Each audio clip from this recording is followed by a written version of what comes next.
tonight, you arrive in fog-bound London in the autumn of 1888, a junior clerk at Scotland Yard, newly posted to the Criminal Investigation Department to gather witness statements, telegrams, and newspaper cuttings into orderly files. If you enjoy this gentle journey, please consider subscribing. Now take a deep breath, get comfortable, and let's begin our quiet walk through gaslit corridors and paper-laden desks, where ink, coal smoke, and careful catalogues steady your thoughts against the city's murmuring mysteries.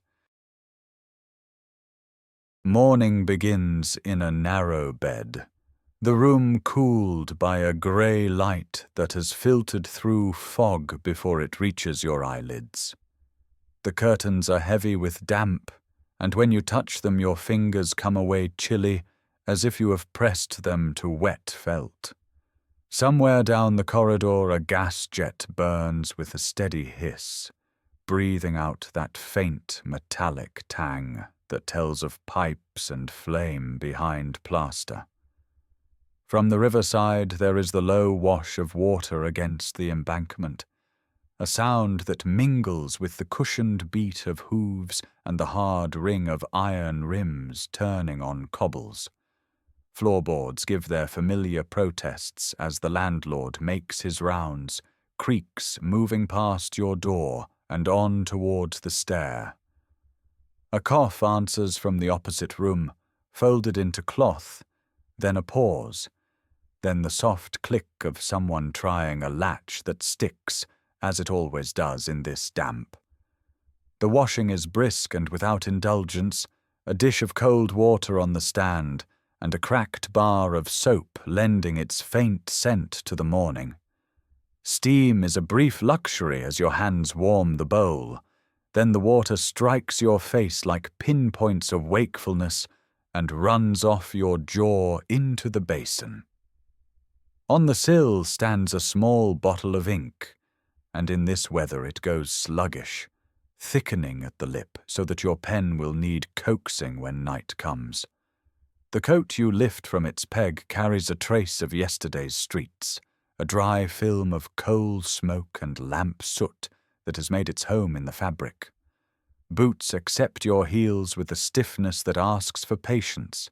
Laces tug hard under cold fingers until they lie flat across worn eyelets.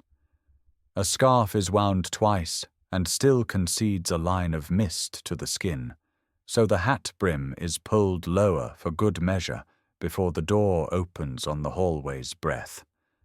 Breakfast is a simple appointment kept at the long table by the window, where glass holds a fringe of condensation. Bread spread with dripping goes on to a tin plate, and tea takes the chill out of your hands as steam curls upward and blurs the view of the street.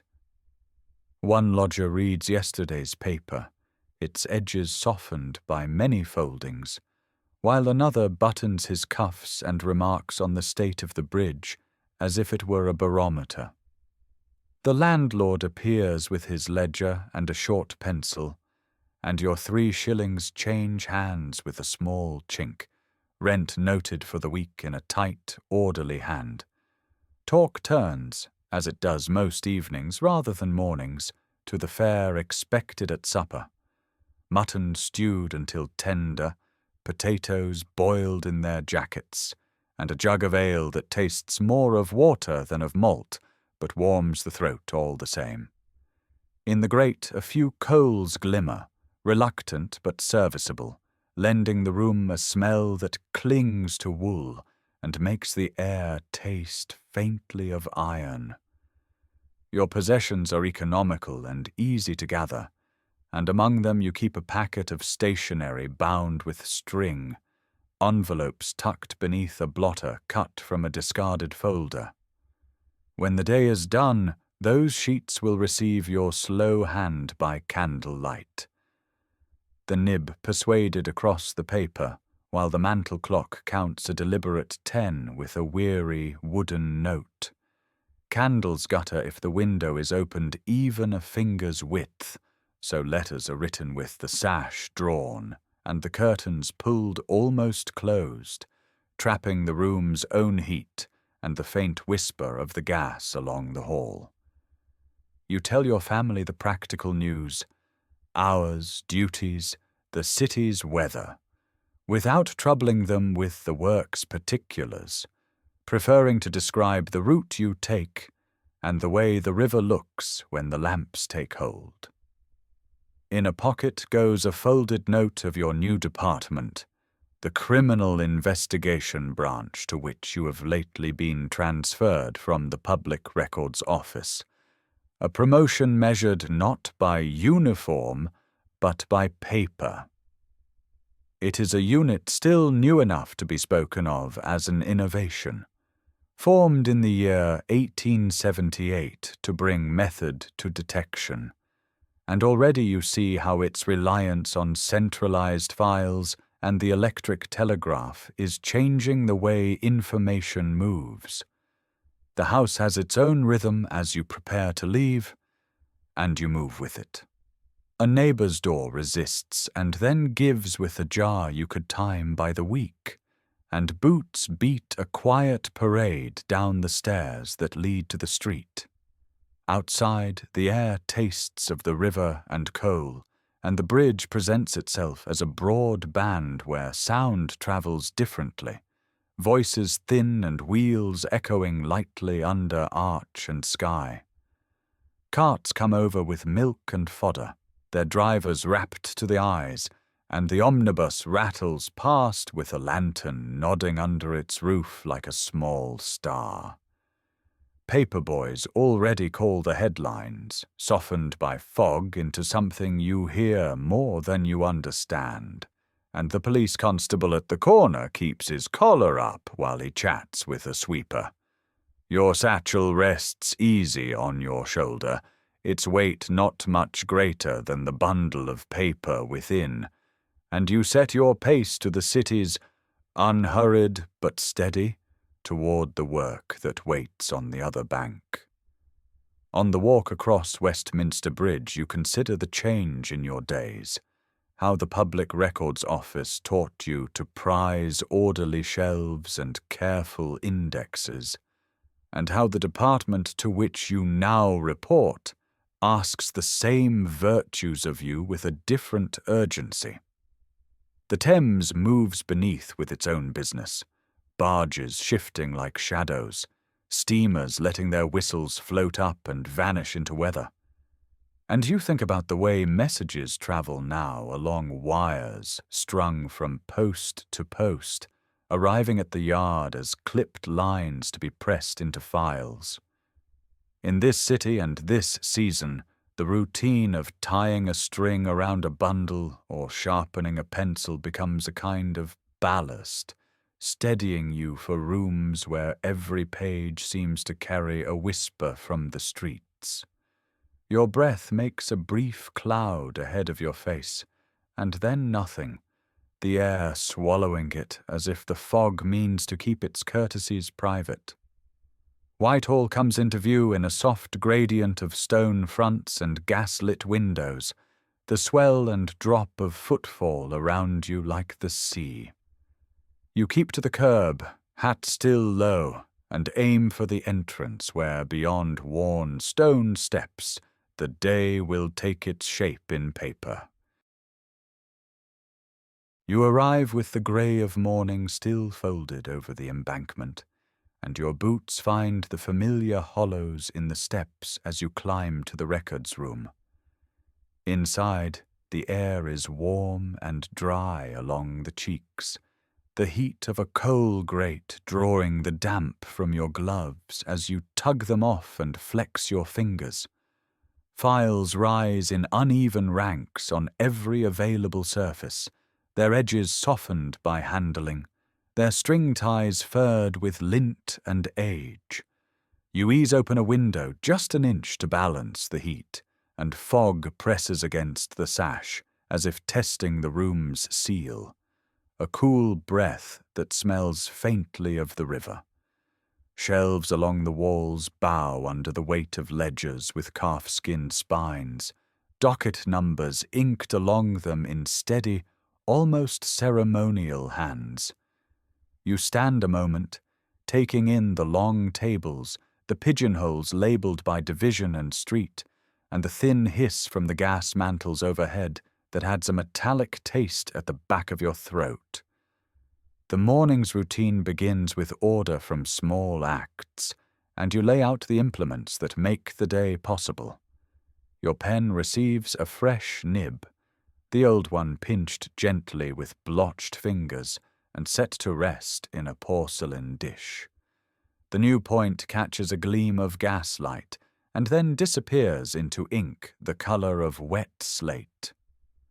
Bundles arrive in a wicker tray from the lift. Witness statements folded around themselves, constables' reports with margins crowded by corrections, telegrams pasted to stiff cards with smears of gum, and newspaper clippings trimmed close to the column. You untie each packet carefully, smoothing the tape and aligning the ends, and slide blotting paper over signatures that still shine. The room smells of paper dust and warm iron, the grate ticking quietly as coal settles and the occasional cinder breaks with a tiny sigh. Outside, muffled hoofbeats count off an unsynchronized meter on Whitehall, a sound that steadies your hands as you begin to read. Routine makes space for context, and context helps the routine decide where to place each scrap. As you index a constable's account from a narrow lane off Commercial Street, your thoughts move to the institution that brought him there, still young enough to be learning its own handwriting.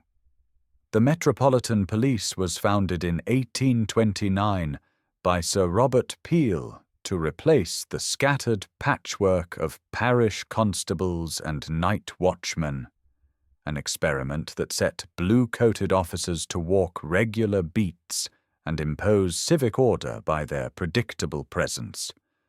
Bobbies, peelers, names that still sound half familiar when spoken in markets and at kitchen tables. Yet the method has already travelled beyond London, copied and adapted in other cities that wish their nights to be quieter. Regular patrols bring routine sights and formal steps, and you see that rhythm reflected in the forms before you. The formula of, "I was proceeding along my beat," the measured times set against lamps lit and lamps extinguished. Discipline has a smell here. Damp uniforms hung to dry in corners, the sour tang of wool and leather mingled with soap. And you file the pages by division as if placing beats on a map. Investigation needed its own structure, and you feel the shape of that decision beneath your fingertips whenever you select a ledger for the Criminal Investigation Department. Earlier in the century, the detective branch was formalized to handle work that patrol could not solve by presence alone.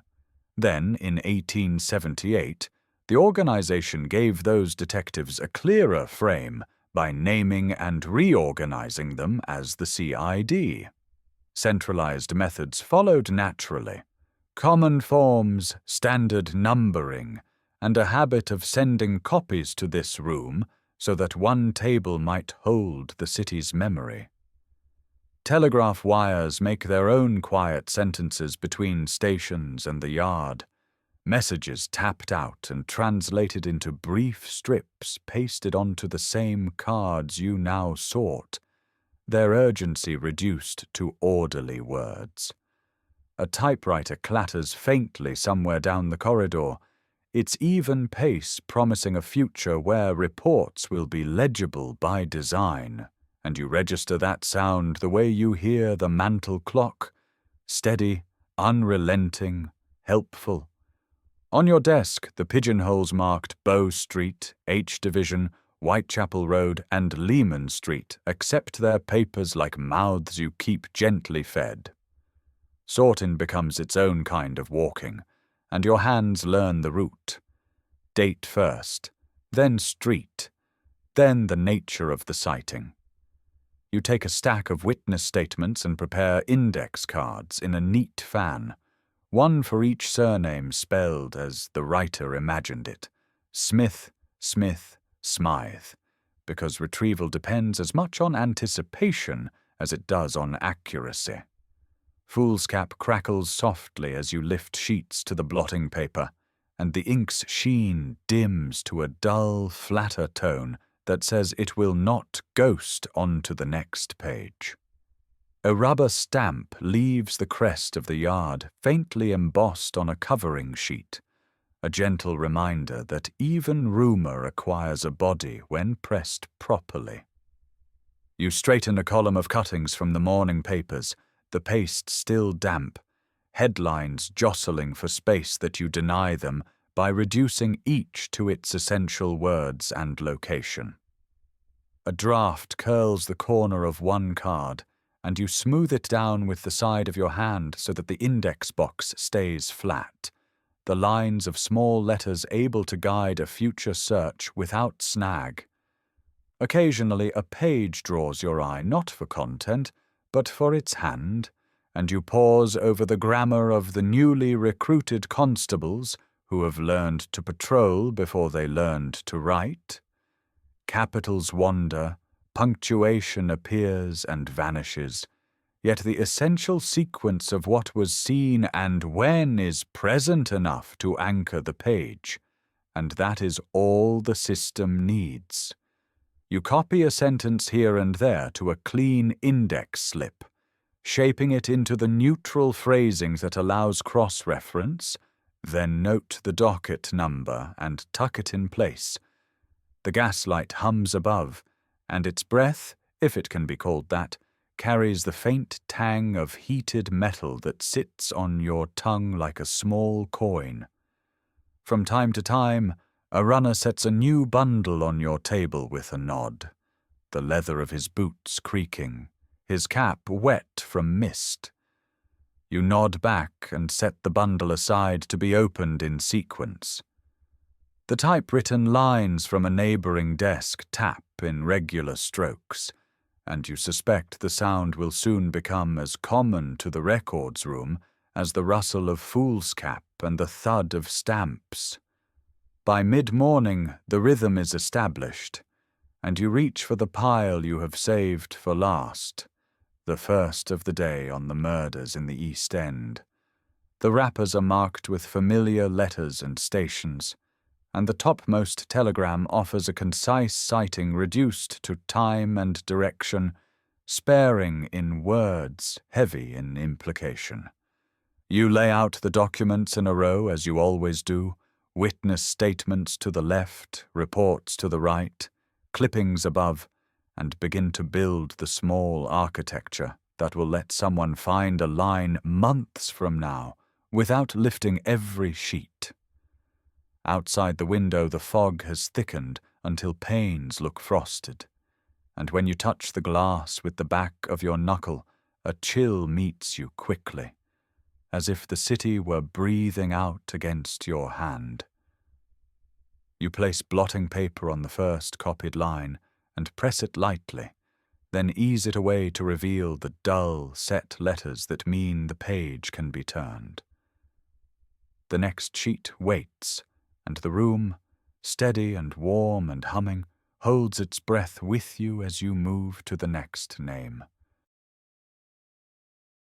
You begin with the depositions stacked in a shallow tray, the first task to tame the handwriting before you tame the facts.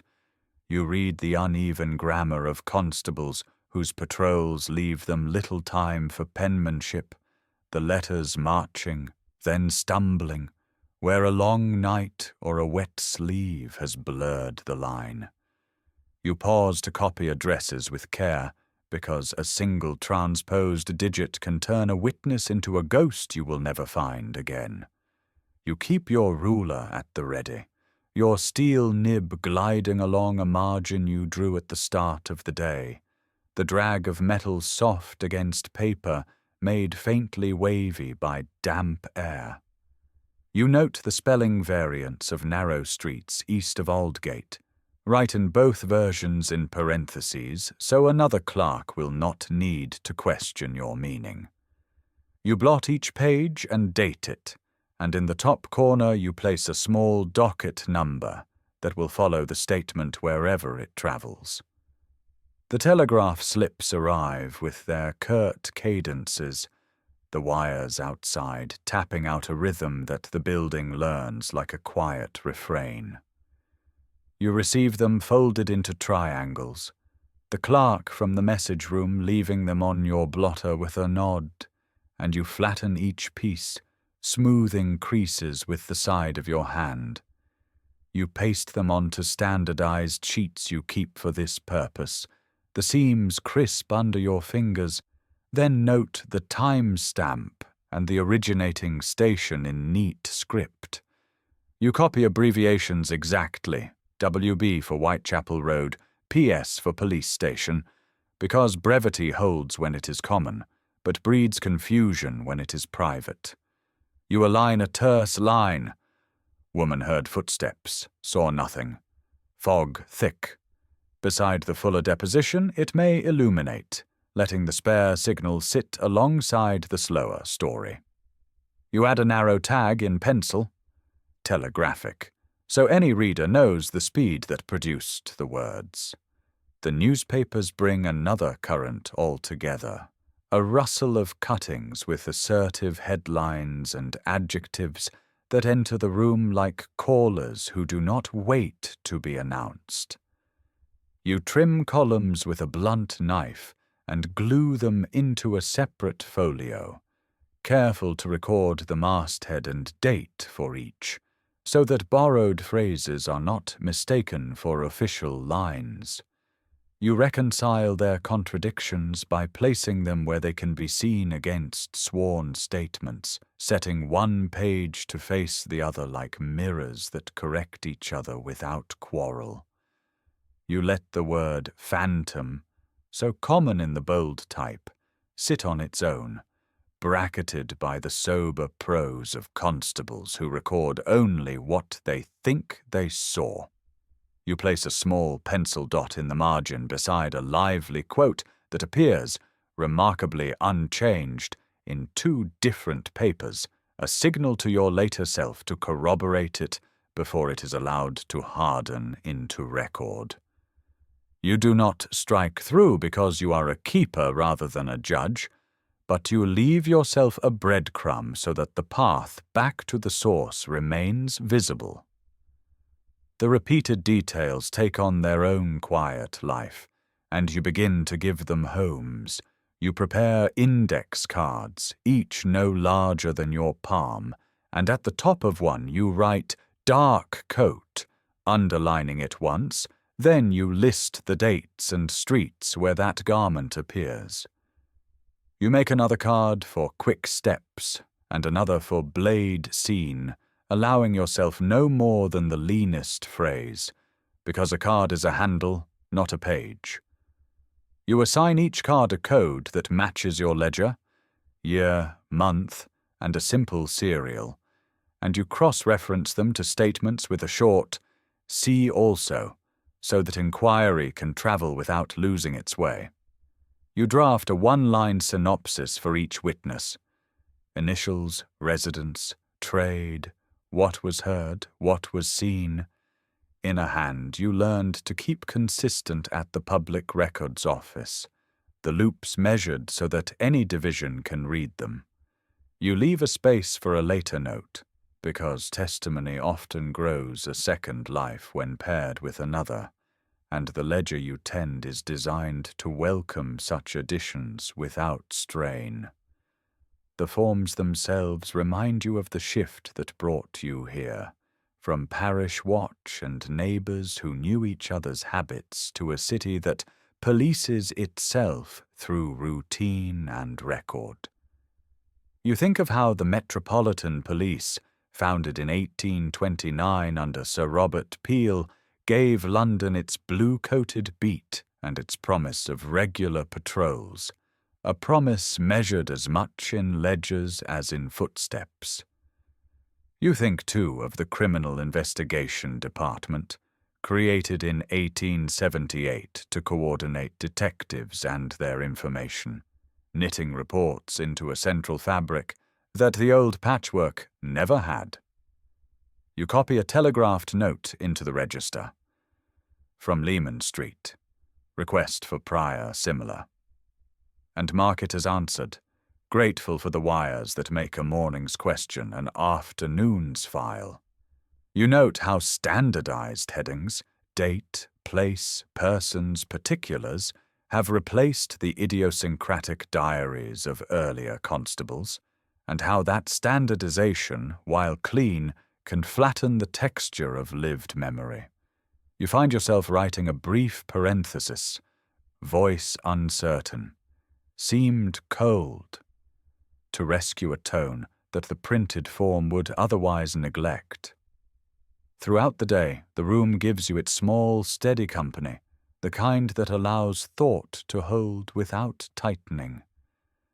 The gas jets breathe with that faint metallic smell, a reminder that flame and metal share a vocabulary older than offices, and the pages buckle slightly at the edges where the air carries mist from the river. You hear the soft scuff of damp uniforms passing your door, the coal fire in the hall sending a thread of warmth that never quite reaches your ankles. You keep your paste brush in a jar and rinse it more often than needed, just for the quiet of the water and the way it reorders the bristles into a calm fan. You listen for hoofbeats beyond the window, the sound muffled on wet stones, and note the hour in your ledger when the street outside settles, because time, too, can be a clue. You pause over a line that reads like a story beginning, "I thought I knew the face."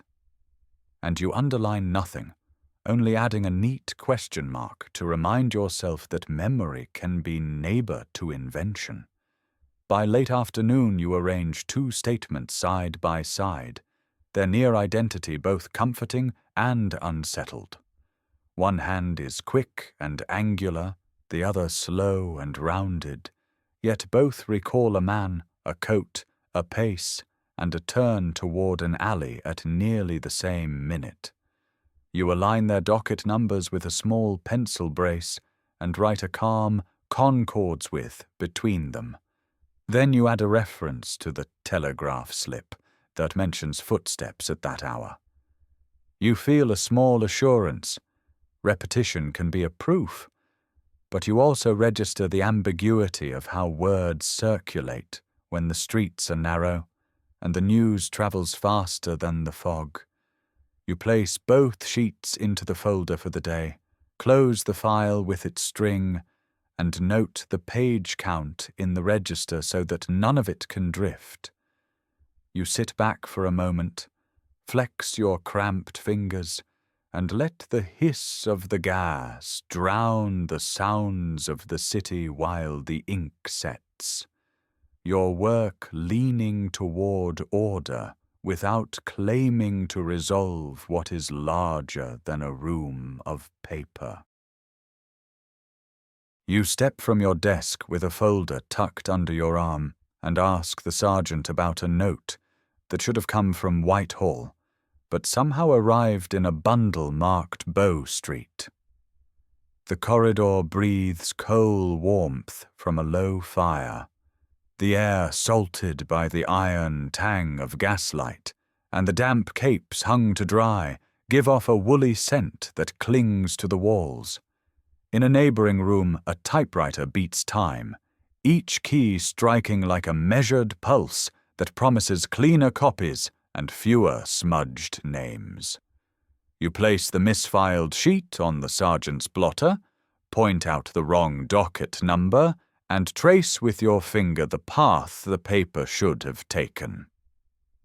He scratches a correction, grumbles that the messenger mixed trays, and slides open a pigeonhole with a soft thud before handing you a slip acknowledging the error.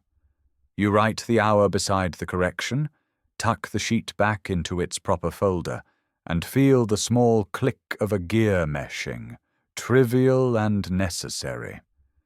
You remind yourself that in theory the route is orderly. A constable on patrol notes an incident in his pocketbook, reports to the station, and the station sergeant enters the occurrence in the ledger. The inspector condenses it for the divisional file, and the division forwards what matters to the Criminal Investigation Department for coordination across districts. On the beat itself, the system is physical and regular. Measured steps, fixed posts, and whistles that carry into alleys. The paperwork meant to mirror that cadence on a page. In practice, rivalry leans on the process. H Division in the East End keeps its own summaries. E Division favors different phrasing, and a clerk's hurried pen turns Whitechapel Road into road. Whitechapel. You read around spelling and style, and you staple duplicates front to back to keep them from wandering. When you stamp the incoming time, you imagine the marks as rails that keep a file from sliding into the wrong station again. You are halfway back to your desk when the dispatch boy brings a telegraph dictation from a suburban station, thin paper trembling from the cold outside.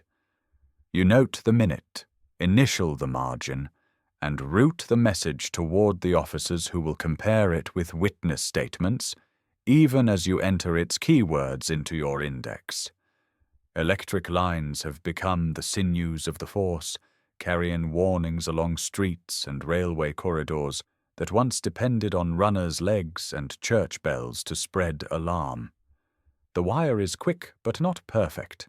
A name lost to static, a time misheard, a word like knife reduced to enfe, and you must request a repeat that turns urgency into a loop.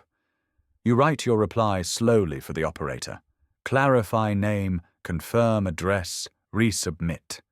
And hear the gentle clicking relay the uncertainty back along the line. The typewriter's clatter resumes in the passageway, and a carbon copy of your message lies beneath the top sheet, a second self already prepared to be filed. You think about how this machinery remade the city's watchfulness, and about how the 19th century pulled policing inward from scattered hands to salaried habit.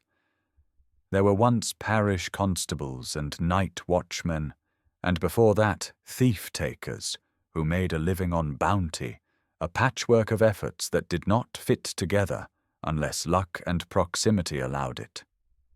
Then, in 1829, Parliament set the Metropolitan Police upon regular patrols in blue coats, the plan of Sir Robert Peel to impose civic order through presence and routine.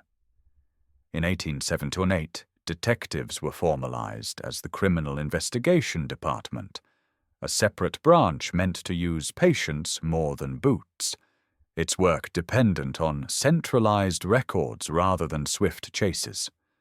You can see the change on your desk, printed forms with tidy headings, standardized lines for dates and times, indices that cross-reference streets and victims and suspected aliases. Your job is to reconcile contradictions gently, to decide whether Dorset Street and Fashion Street belong to the same thread or two, while the coal fire ebbs, the gas jets whisper, and the wooden pigeonhole doors close and open like lids on quiet mouths. You return to the clipping book and find that the press insists on turning guesses into banners, which then return to you as things to be preserved. A paper has printed a composite of witness descriptions: dark coat, felt hat, brown mustache, and the image has already entered the talk in the lunchroom as if it were an arresting officer's portrait. You paste the cutting anyway, date it, list the publication, and note with a faint pencil that the description matches yesterday's rumor too neatly to be trusted. Another sheet shouts a name that does not appear in any statement you have handled, yet it will be quoted in letters to the station and repeated on street corners as though it belonged in your files all along. You fit the clipping into the appropriate folder because the record contains both noise and signal, and the method takes both and separates them by patience. The horses outside add their slow rhythm to the typewriter's metallic beat, and the building settles as if the paper itself were a ballast against weather. You recognize, even as you sort, that the system's strength is appetite, and that appetite can lengthen shadows as easily as it dispels them.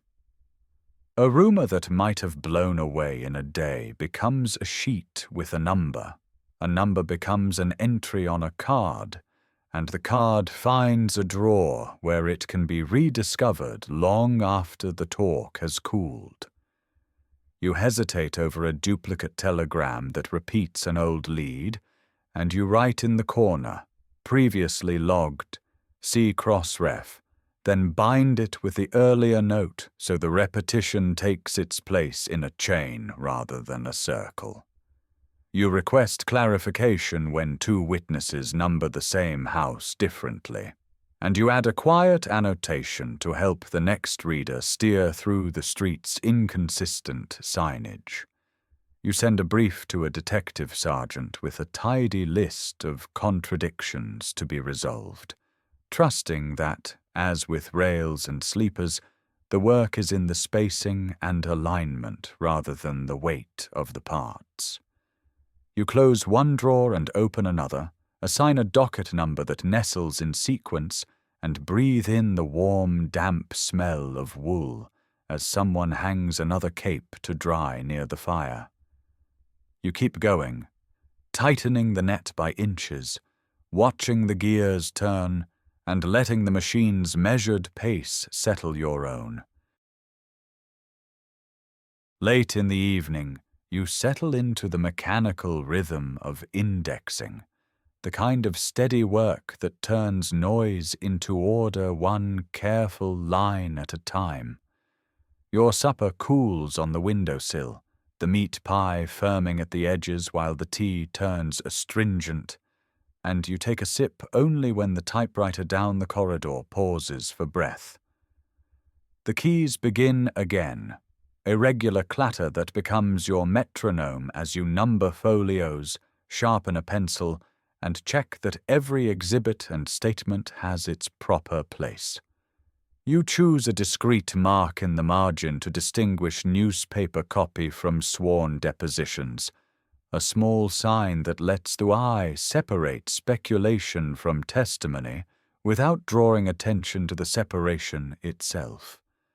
A cloth tag is threaded through the tie strings of a folder that has swelled with weeks of editions, and you tug it gently to be sure it will hold when lifted. Above you, the gas lamps offer a soft hiss and a faint metallic scent, and the pages gleam with a crawl of damp as if the room had lungs that breathe with the river. To finish the index, you build bridges between fragments so that the same detail does not vanish into separate stacks. You set a cross-reference from a sworn statement mentioning quick steps near a doorway to a cutting that repeats the same cadence in different words, and you note the hour as carefully as the place. There is a column for weather and light, and another for clothing and manner, and the list begins to read like a map that a patient traveller might follow. You add entries for streets and courts that recur, narrow lanes, dim yards, small squares, and you let the pencil guide you across the city without ever leaving your chair. Telegraph forms lie nearby with their crisp edges and clipped phrases, and you file the incoming wires with notices and descriptions that have already raced through the lines from station to station. Everything is told to the ledger in the same quiet hand, whether it comes from a copperplate deposition or a hurried message tapped across a wire. and the damp under your palm feels like the city breathing into the paper again. You pause over the heading, Unsolved Cases, 1888, and you think of the institution behind the paper that gives your lines meaning. The Metropolitan Police, set in motion in 1829 by Sir Robert Peel, was meant to replace a patchwork of watchmen and parish constables with regular patrols and a public promise of presence. And you can still hear that promise in boots that pass beneath the window. Blue coats and numbered collars turned vigilance into a wage and a duty, and the idea travelled far beyond London, becoming a template for urban order in other cities.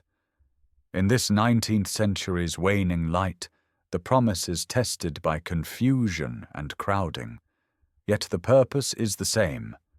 Men going out in pairs, streets observed at set hours, the simple principle that steady attention discourages disorder.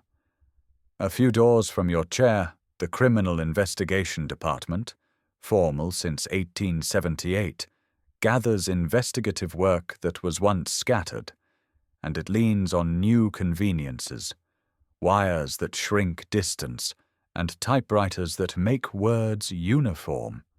You think of your desk not as a place to sit, but as a small gear in a larger machine that tries to keep faith with the idea that memory, kept carefully, can be useful.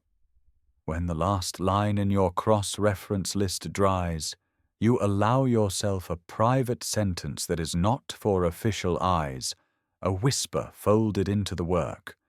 On a narrow slip you write that, whether the Yard one day succeeds or lets the matter fade, the file will remain, faint as mist on a window pane that holds the trace of breath long after the breath is gone. You slide the slip between leaves where your own hand will recognize it, and you knot the cloth tag once more to make sure the folder will not spill. Across the corridor, the typewriter slows to a single hesitant burst and falls quiet, and somewhere a coal stove ticks as it yields its last warmth to the room. You stamp the title on the spine, Unsolved Cases, 1888, date the index, and blot the wet places until the paper loses its sheen. The constables' coats hang heavy on pegs by the door, carrying the smell of damp wool and street grit, and your fingertips carry ink that will not quite wash away. You step out to Whitehall, where the fog lies close, and the lamps look like moons cradled in gauze, and the city accepts your movement with unremarkable calm. Horses pass with a softened clop, harness chains giving a small, sympathetic jingle that suits the hour, and the river sends up a cool breath that beads along the brim of your hat. Far off you can feel the presses on Fleet Street doing their night's work, the floor-level tremor of paper taken in, impressed and released, and you think of how many copies a rumour can become before morning. Telegraph wires run above the road like faint strings, and you imagine their messages moving faster than any footfall, faster than any cab, drawing a thin line from a scene to a desk where it becomes a line of ink. Typewriters, wires, ledgers, and standardized forms together fashion a kind of memory for the city, one that is spare and legible and yet full of echoes, and you wonder if the strength of that memory lies as much in what it cannot know as in what it preserves. It feels sensible, as you walk with your scarf damp at the edges, to accept that clarity and distortion travel side by side, and that a modern record is honest when it admits both. Back at the boarding house, you let yourself in with the care that keeps the door from clicking, and the hallway greets you with coal smoke and the faint, settled scent of boiled potatoes from supper. In the dining room, a jug that held weak ale rests by the low fire, and a spoon leans in a pot that earlier sent out mutton stew to anyone who arrived on time. Your room is narrow but sufficient, with the washstand set square against the wall and curtains that lift at their hems when the fog finds its way in. You light a candle and sit by the small table, and you lay out paper to write home, the nib cold at first before it warms under your hand. You describe the day's plan particulars, the indexing finished, the clipping marked, the cloth tie pulled snug, and you add homelier lines about breakfast of bread with dripping and the view of the bridge when you leave for the office in the dim. When the mantel clock downstairs gives a tired 10, you pause and consider the right way to say that you keep a calm faith in order that grows by increments, imperfect but accumulating, and you set down that belief without ornament. You do not claim that records banish mystery. You write instead that the city learns, through its ledgers and wires and careful files, to remember, and that this remembering, quiet, steady, and humane, is the work you can do. You pause on the pavement and let the fog cool your face, the lamps along Whitehall dim as coins half buried in silt. The city moves past you in softened shapes, carts hushed by the mist, boots muted on the stones. Somewhere a bell notes the hour, careful and unhurried, as if time itself has adopted the clerk's habit of writing in a neat hand. You breathe in coal smoke and damp wool, and the metallic edge of gaslight settles on your tongue. The air feels full of filings, like a cabinet just opened. You walk, and your steps find a rhythm that matches the quiet logic you have practiced all day. A sheet of paper is not a lantern, yet it steadies the hand. A line of ink is not a lock, yet it closes something. The records room recedes without argument, taking with it the murmured complaints of wet cloaks, the patient shuffle of docket strings, the distant clack of the typewriter punctuating a thought it need not explain. Even the Thames sounds administrative tonight, a broad ledger turning its pages under the bridge.